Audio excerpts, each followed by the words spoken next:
Hello बच्चों, मैं तिथि अग्निहोत्री आपका अपने YouTube चैनल पर स्वागत करती हूँ। आज हम आपके सामने कक्षा 9वीं के एक महत्वपूर्ण अध्याय, जिसमें से कम कुछ नहीं तो 5 अंक आपके पक्के होते हैं, उसमें जितने भी महत्वपूर्ण प्रश्न हैं, महत्वपूर्ण फॉर्मूलाज हैं, उनके बारे में चर्चा करेंगे। तो 9th क्लास का ये चैप्टर 2 हमारा बहुपद से रिलेटेड है और साथ में ही इसमें सर्व समीकरणों का प्रयोग है। तो बहुपद का जिनने डिटेल में बहुपद नहीं पढ़ा है या उसका वीडियो आप देखना चाहते हैं तो उसकी लिंक आपको डिस्क्रिप्शन बॉक्स में दे दी जाएगी। वहां से आप बहुपद को अच्छे से समझ लेना। उन 2 वीडियोस में बहुपद को बहुत डिटेल से बताया है। बार बार रिपीट करने से आपका समय खराब होगा। चूंकि परीक्षा का समय बहुत नजदीक है, तो हम उम्मीद करते हैं कि जितना जल्दी हो सके आपका सिलेबस एक आपको क्विक रिवीजन मिल जाए, ताकि आप 100 आउट ऑफ 100 लाने में सफल हो जाए। तो सबसे पहले हम बात करते हैं इस अध्याय में बहुपद। तो एक शॉर्ट रूप में आपको बता देती हूँ बहुपद के बारे में। बाकी डिटेल्ड वीडियो की लिंक आपको डिस्क्रिप्शन बॉक्स में दे दी जाएगी। तो बच्चों, बहुपद होता है जिसमें एक से ज्यादा पद होते हैं, है ना। एक पद भी हो सकता है, एक से ज्यादा पद भी हो सकते हैं और घातें भी हो सकती हैं, 1 घात, 2 घात, 3 घात। तो इस तरीके की चीजों को हम बहुपद कहते हैं। इस तरीके के समीकरणों को हम बहुपद कहते हैं। अब हम सीखेंगे कि गुणनखंड कैसे करना है।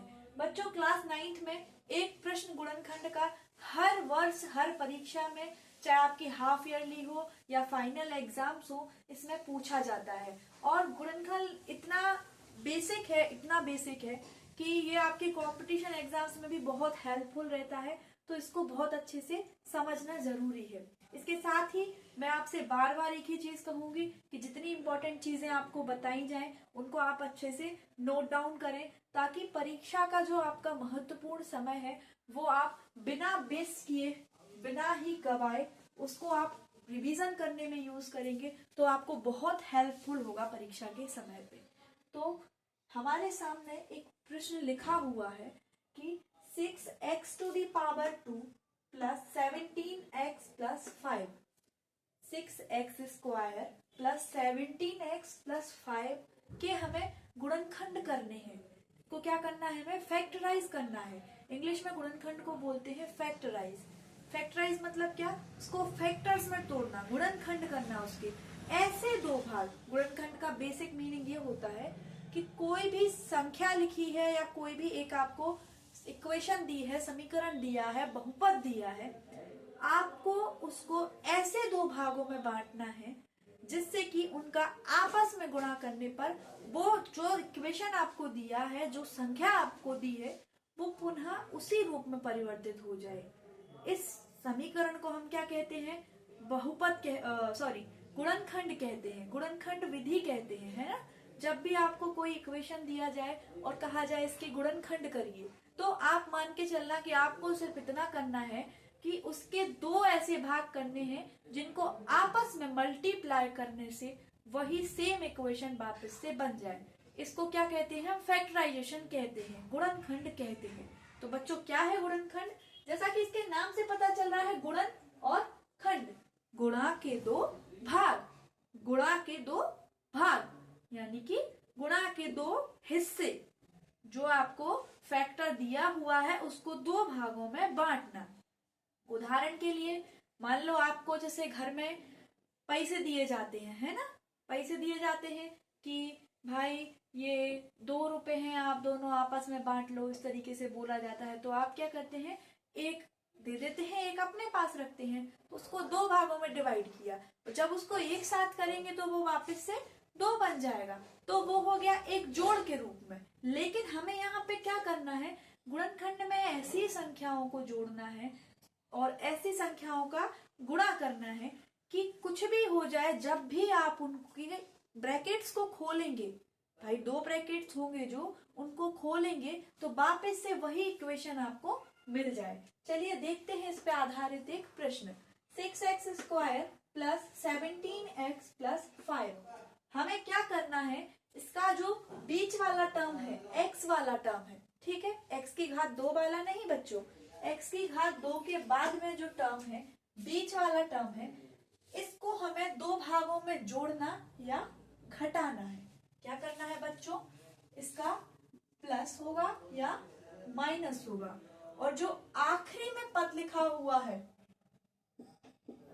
उसका पहले वाले के जो मल्टीप्लाई में लिखा है x टू दी पावर 2 के साथ उसमें हम गुणा करते हैं। क्या करते हैं बच्चों? आखिरी पद का और पहले पद के गुणांक का। पहले पद में जो लिखा हुआ है, चूंकि बहुपद का व्यापक रूप होता है हमारा ax की power 2 plus bx plus c, ये हमारा क्या होता है बच्चों? बहुपद का व्यापक रूप होता है। वो क्या होता है? ax की power 2 plus bx plus c।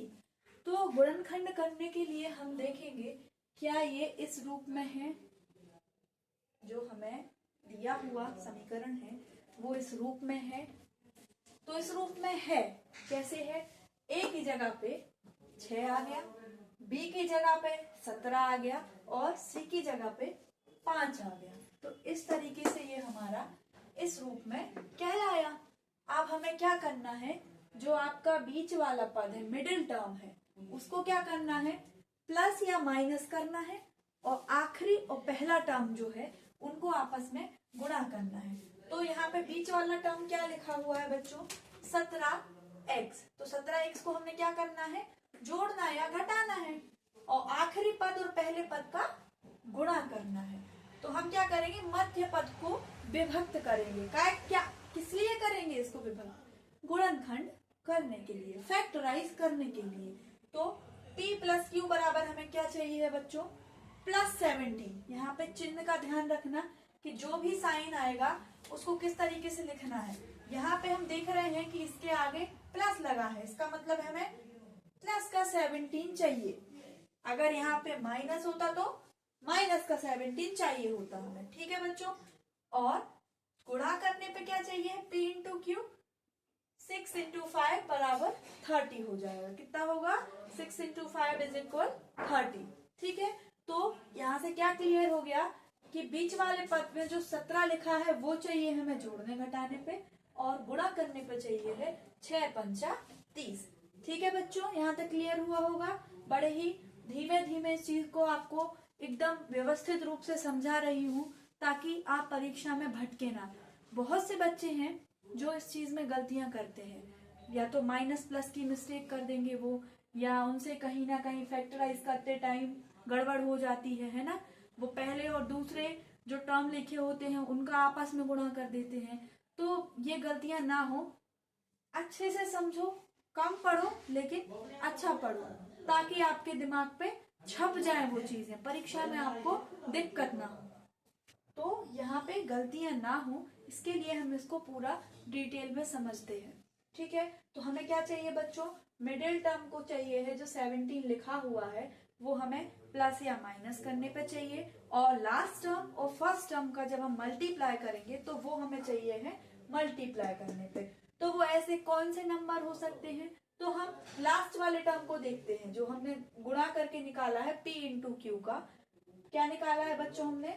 30। तो 30 को हम ऐसे कौन से फैक्टर्स में तोड़ें, ऐसे कौन से गुणनखंडों में तोड़ें या अभाज्य गुणनखंडों में तोड़ें कि उनका आपस में गुणा करने से हमें 30 तो मिले ही, साथ में क्या मिल जाए बच्चों? बताओ सभी, क्या मिल जाए? कि प्लस का 17 भी हमें मिल जाए।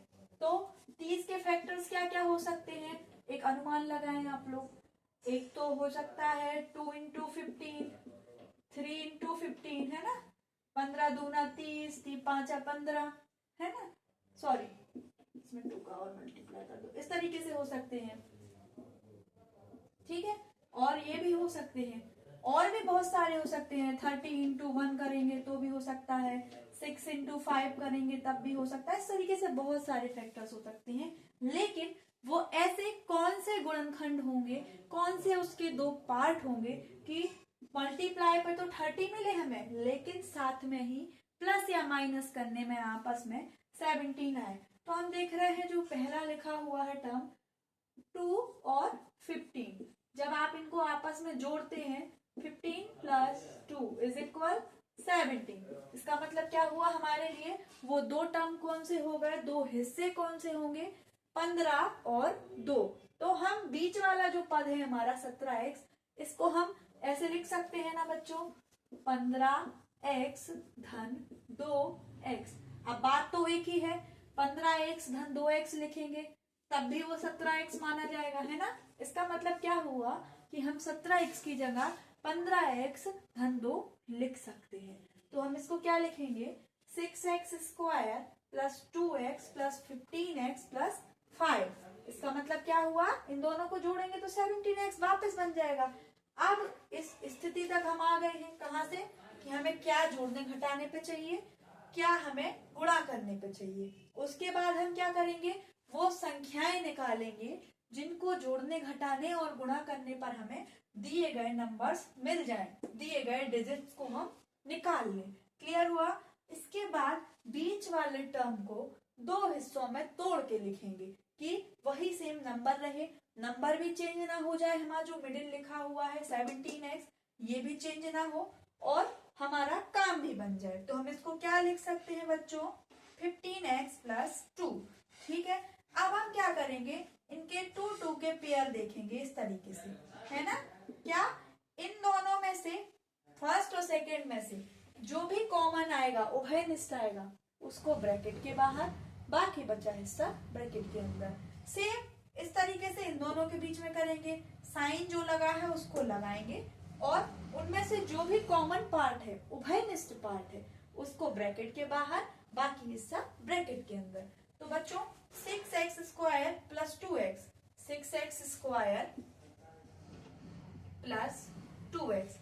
अब देखो यहाँ पर क्या क्या कॉमन है, 6 को हम क्या लिख सकते हैं, 2 इंटू 3। तो हम देख रहे हैं कि ये 2 यहाँ भी मिल जाएगा हमें और यहाँ भी है, तो ब्रैकेट के बाहर एक 2 आ गया, साथ में x की पावर 2 और x। इसका मतलब क्या हुआ, एक x भी कॉमन है, तो हमने 2x ले लिया उभयनिष्ठ, किसमें से, इन दोनों संख्याओं में से।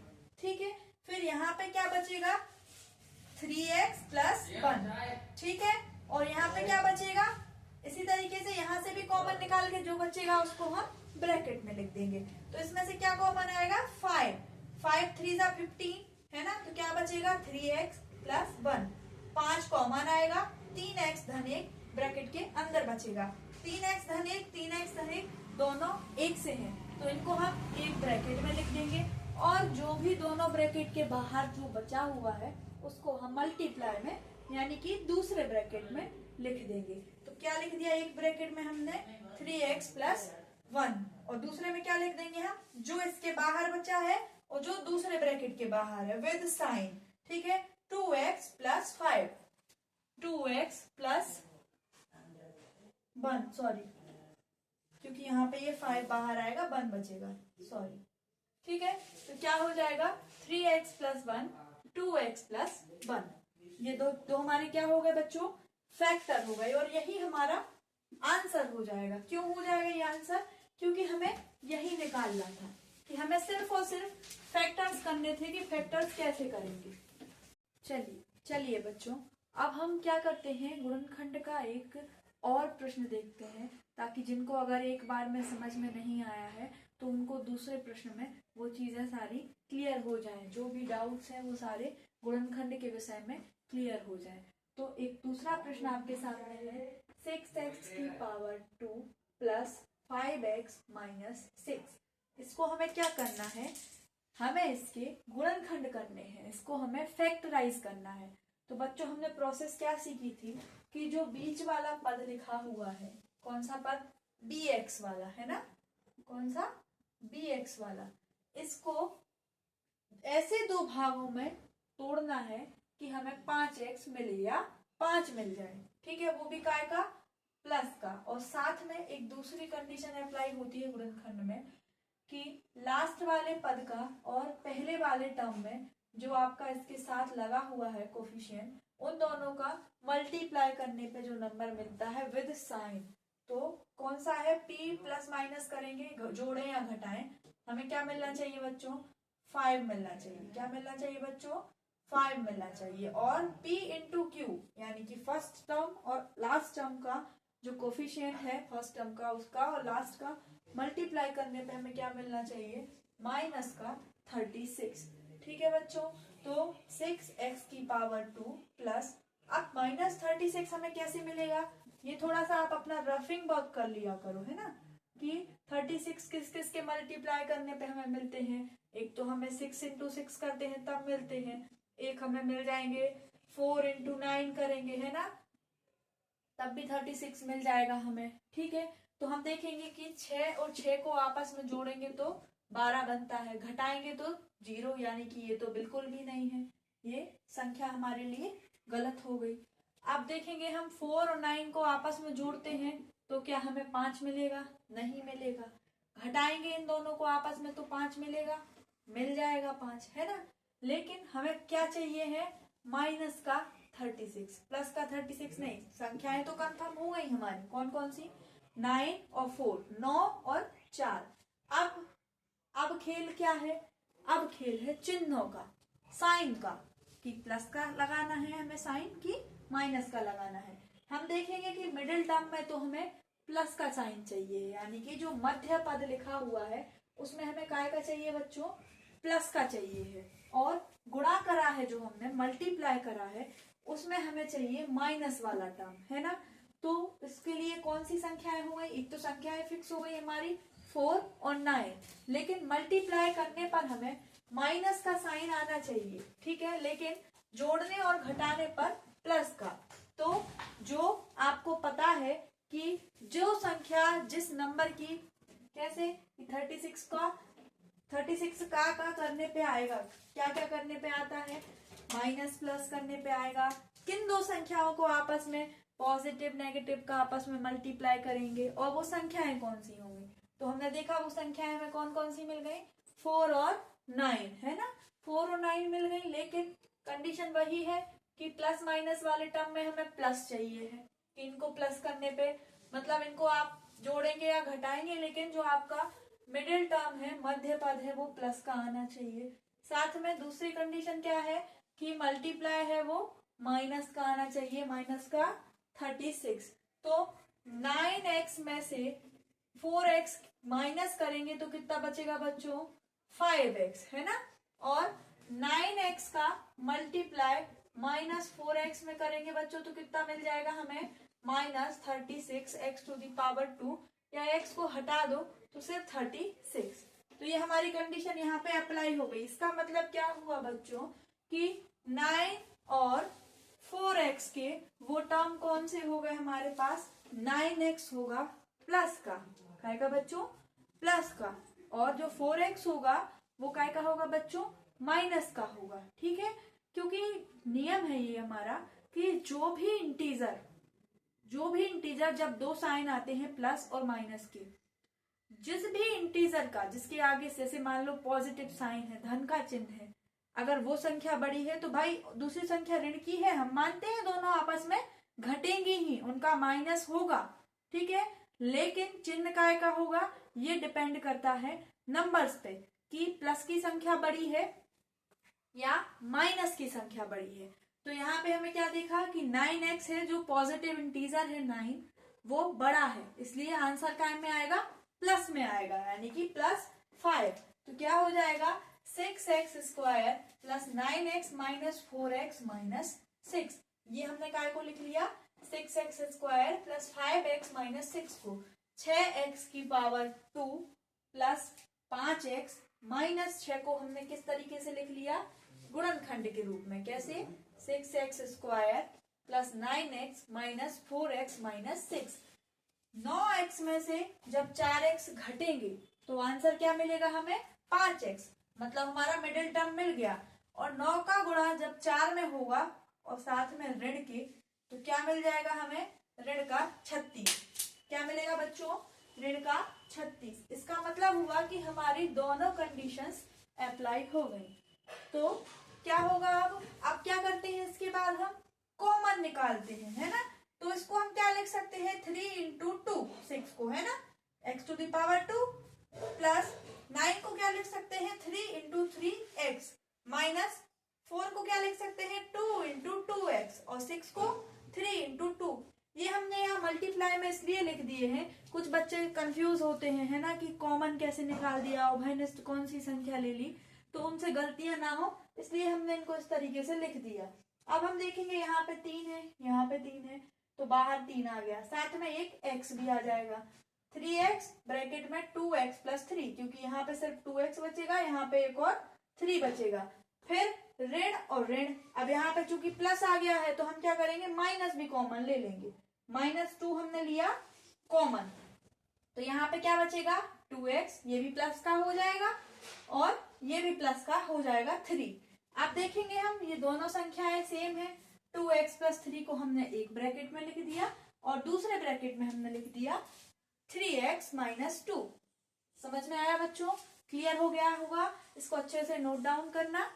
इसका मतलब है कि गुणनखंड से हमने क्या सीखा, गुणनखंड ऐसी क्रिया है जिसमें कि बीच वाले पद को, मिडिल टर्म को प्लस या माइनस करने पे हमें मिलना चाहिए और फर्स्ट टर्म का कोफिशिएंट और लास्ट टर्म में जो लिखा हुआ है उन नंबर्स का मल्टीप्लाई करने पे हमें वो नंबर मिलना चाहिए। समझ में आया बच्चों, तो ये दो कंडीशन जैसे ही अप्लाई होती हैं तो फैक्टराइजेशन हम कर लेते हैं, फिर सिर्फ वाइनस लेना होता है और इस तरीके से हम उनके फैक्टर्स निकाल लेते हैं। सिर्फ इतनी सी प्रोसेस है हमारी फैक्टराइजेशन यानी कि गुणनखंड की। चलिए अब आगे बढ़ते हैं। ये बच्चों अब हम देखते हैं कि कोई भी हमें एक टर्म दिया होगा इस तरीके से, है ना, और हमसे कहा जाएगा कि ये एक गुणनखंड है दिए हुए इक्वेशन का, दिए हुए बहुपद का या नहीं है।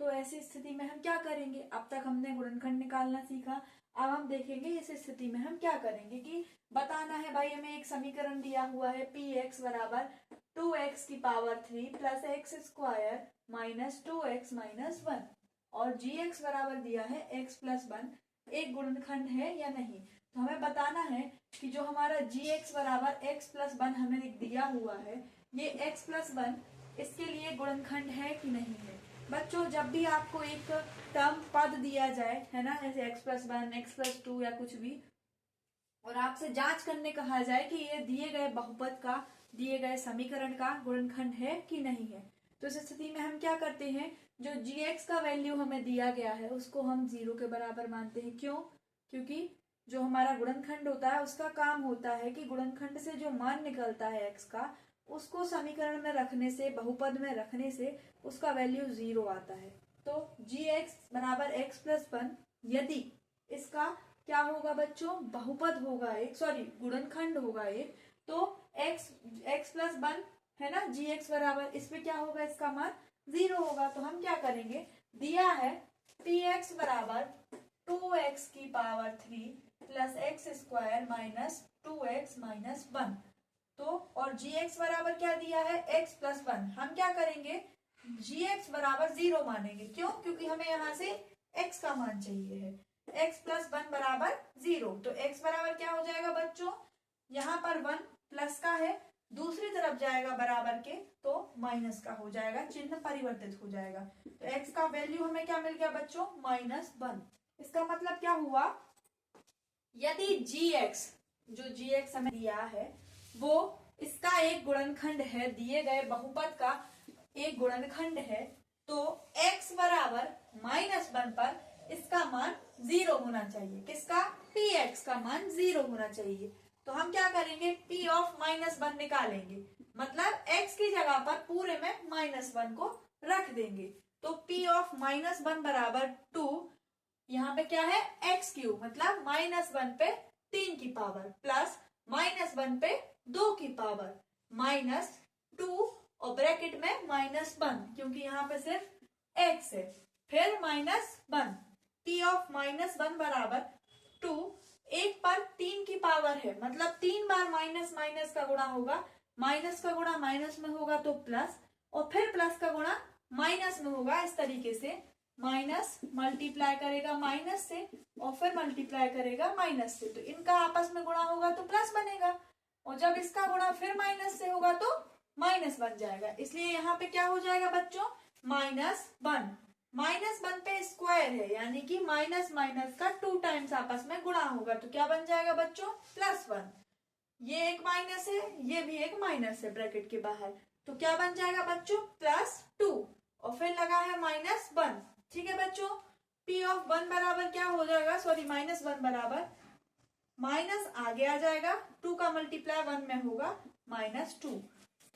2 प्लस का है और 1 भी प्लस का है, दोनों ऐड होंगे, क्या बनेगा बच्चों 3। ये दोनों आपस में जुड़ गए, क्या बन गया 3। फिर क्या लिखा है ऋण 1, ठीक है। तो ये ऋण 2 और ये ऋण 1, ये आपस में क्या हो जाएंगे, समान इंटीजर्स है ना, माइनस माइनस के आपस में क्या होंगे, जुड़ेंगे, लेकिन साइन काय का होगा हमारा माइनस का। तो ये -2 और -1 जुड़ के क्या बन गए -3, और +3 हमारे पास पहले से है, तो -3 में से +3 जाएगा तो 0 बचेगा। तो P ऑफ -1 बराबर क्या आ गया बच्चों 0 आ गया, और यही तो हमें चाहिए था। इसलिए gx px का गुणनखंड होगा, यानी कि x + 1 2x³ + x² - 2x - 1 का एक गुणनखंड है। कितना आसान था ये, है ना, कि जो मान हमें दिया है gx का उसको 0 के बराबर करो, x का मान निकालो और उसको दिए गए बहुपद में रख दो। अगर वो 0 वैल्यू हो रही है, इसका मतलब वो इसका गुणनखंड है। तो आशा करते हैं यहाँ तक सभी को बहुत अच्छे से समझ में आ गया होगा। और एक चीज और बच्चों, गुणनखंड और इस तरीके से गुणनखंड पर मान को 0 करना, ये दोनों चीजें बहुत इंपॉर्टेंट हैं। और आपको अध्याय 2 में से दोनों चीजें हो सकता है अथवा में मिल जाए, या 2 अलग अलग प्रश्न 2-2 नंबर में आपको दे दिए जाएं, ऑब्जेक्टिव में दे दिए जाएं। तो बिल्कुल इसको अच्छे से नोट डाउन करके परफेक्ट रूप से इसको आप तैयार कर लेना, क्योंकि आपके 100 में से 100 जब ही आएंगे जब आप एक छोटी छोटी सीढ़ी करके ऊपर चढ़ते जाएंगे। हमें कहने का मतलब ये है कि जिस तरीके से आपने अध्याय 1 पढ़ा होगा अच्छे से, उसी तरीके से 2, 3, 4, है ना, आप एक एक सीढ़ी चढ़ते जाएंगे और तभी आपके नंबर पूरे पक्के हो जाएंगे।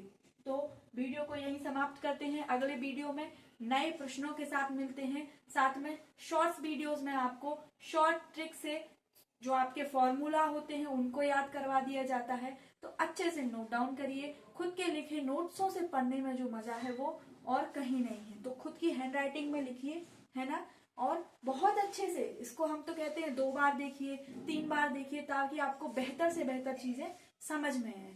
तो वीडियो को खूब शेयर कीजिए, आपको पसंद आए तो लाइक कीजिए, चैनल को सब्सक्राइब कीजिए। धन्यवाद।